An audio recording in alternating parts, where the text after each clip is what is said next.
Good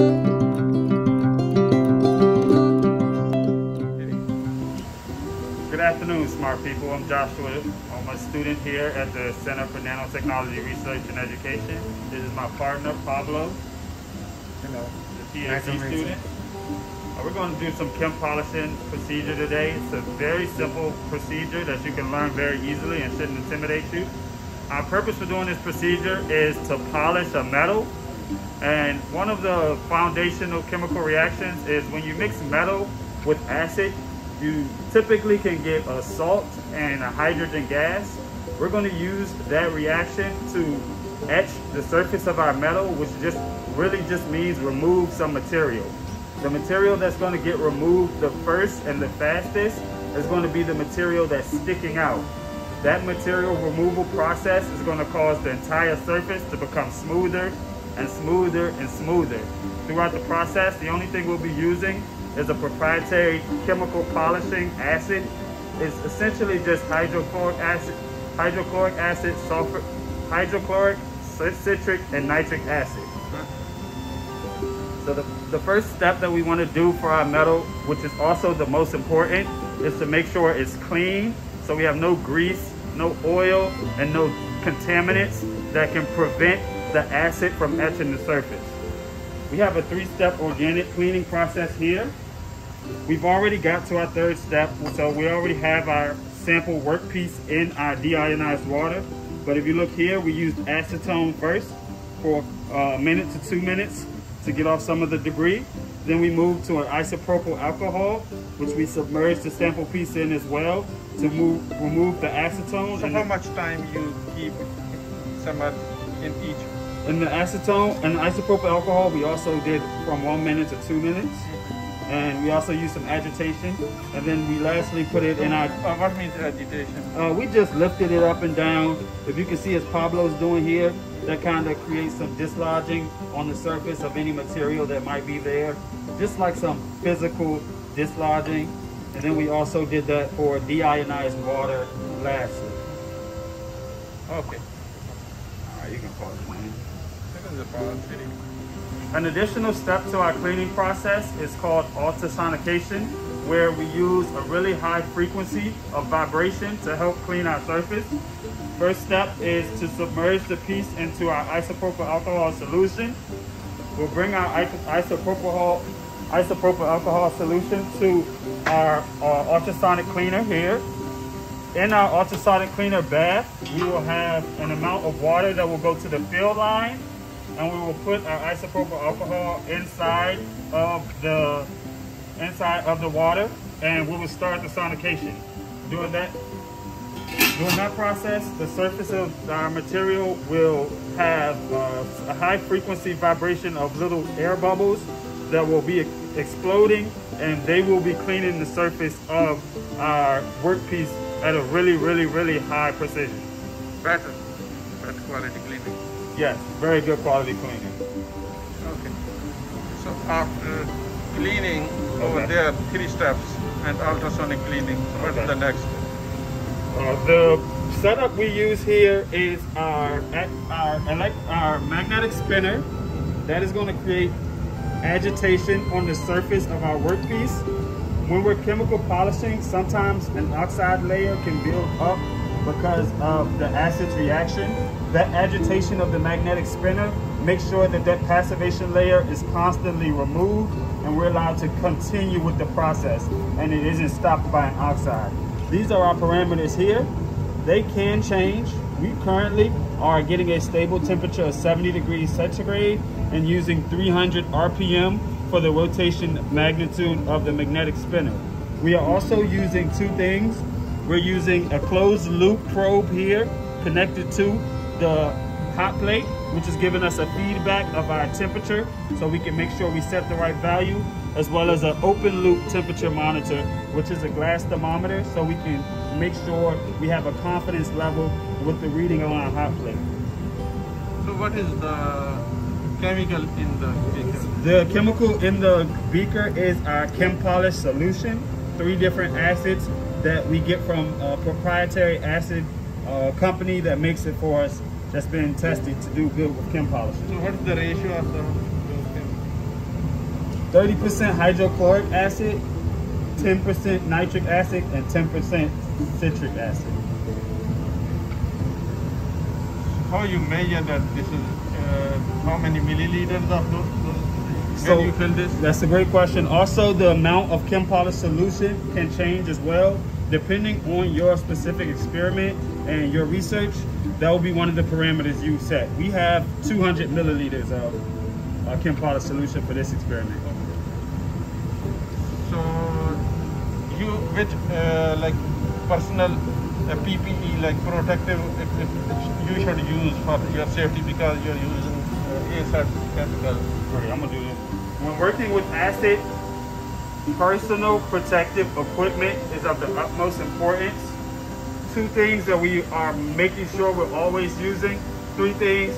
We always want to have safety goggles regardless. We want to have our inside of our nylon or latex gloves, as well as our acid gloves, which are rubber. And those are going to go on top of our nylon or latex gloves to protect us from any type of spillage. And the final thing is we're going to use a respirator. This is in case while we're pouring acid, some of the gaseous acid is in the environment and atmosphere. And I'm gonna go.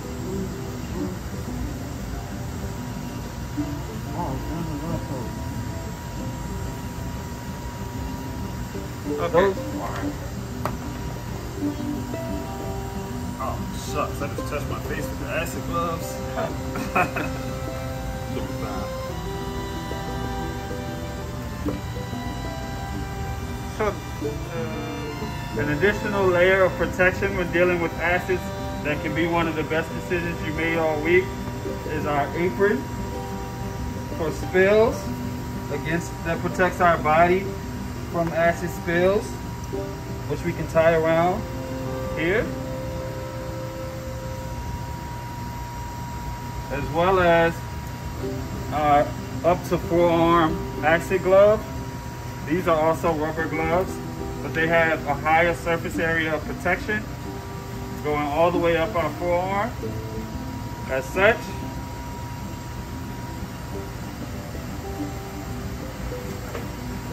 For both arms. And now we have a higher level of protection from any type of accident, which we don't expect but can't want to plan for. Good.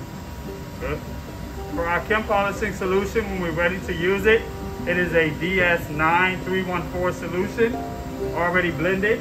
And we just go here, and we can see it down here in our bottle. We use our acid protection, and then we make sure that when we're pouring our Chempolish solution, we're doing so inside of our fume hood. That way any vapors that come from the chemical, from the acid, are swept up into our ventilation. So we put 200 milliliters? Yes, we use 200 milliliters today, and we're at our temperature. So it looks like we're ready to begin our process of chemical polishing. So the other acids, HCl, and what others you have in this? What other acids? Yeah. It's HCl, it's nitric acid, and it's citric acid. So you have to add, or it's already added there? It's already added. It's a proprietary blend, so they make it. It's been tested and used a million times. Okay. So for your safety, you should know what are included inside. 100% you should know which acids are in the solution that you're going to be using. Properly be careful for the safety. And then you set the temperature and the RPMs rotation? Yes, they're at our set values, so we're ready to begin our experiment. So you have a timer somewhere and you note the time that? Yes, we're going to use the timer that we have on our lab wall. So then you will stop it? Yes. Then what next? You wait for it to be cooled down? Once we're done with our 30 minutes, we will give it some time to reach a steady state. The surface will be at a higher... So you will turn off? Yes. Okay. And then we will do some organic cleaning process again in the same order. From acetone to IPA to DI water? Correct. And acetone, isopropyl alcohol, and DI water. and sonication, if it's also better if. Sonication can happen as well after the process, if your experiment calls for it or if it's desired as well. A lot of the samples can also be etched as well afterward to clean as well. Is the sample visible here? We can see. Samples over in the cleaning still. So what it is now going on? We're about to start the process now.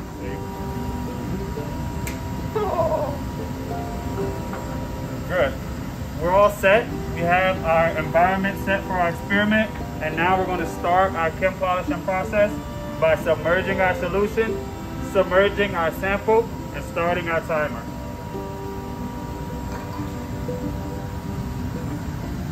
Thank you, Pablo.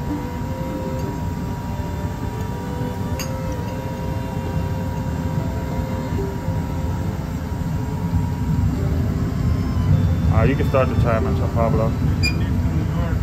Yeah.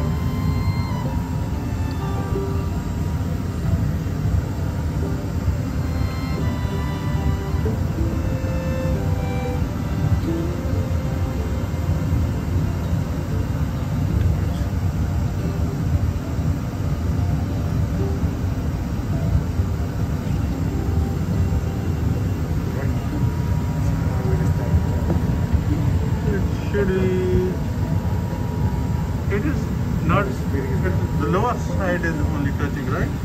It's not completely submerged. We don't want it completely submerged. Only the bottom? Yes. So we want to be able to have an analysis of the area that wasn't chem polished comparatively with our chem polished area. So you have like half almost? Yeah, about a little bit over half. More than half submerged. Correct. About 3/5, maybe even 5/8 submerged. Now the time.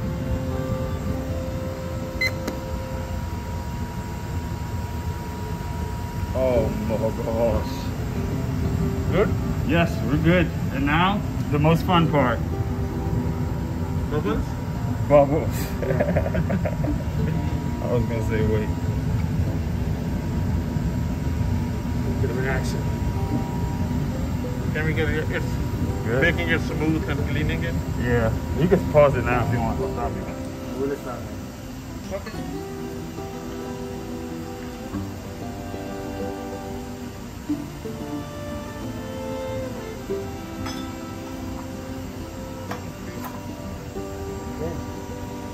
So, yeah, we are cleaning again. Right with acetone first, then with isopropyl, Around 1 minute.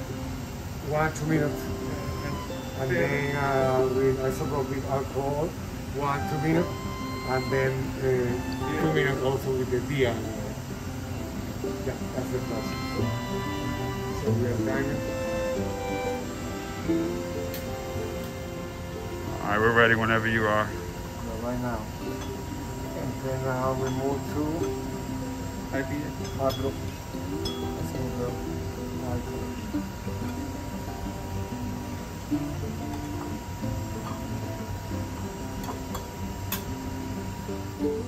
So now we are going to move from isopropyl alcohol. From IPA to DI water? Yes, DI water.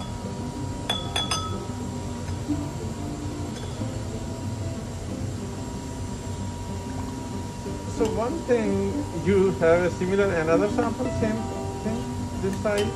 Yeah, You have? this side. Yeah. You have it. Huh? That's a video. Yeah. Excellent. Excellent, clean, and shiny. Yeah. 3 for 3. Chemical cleaning. Done. Thank you.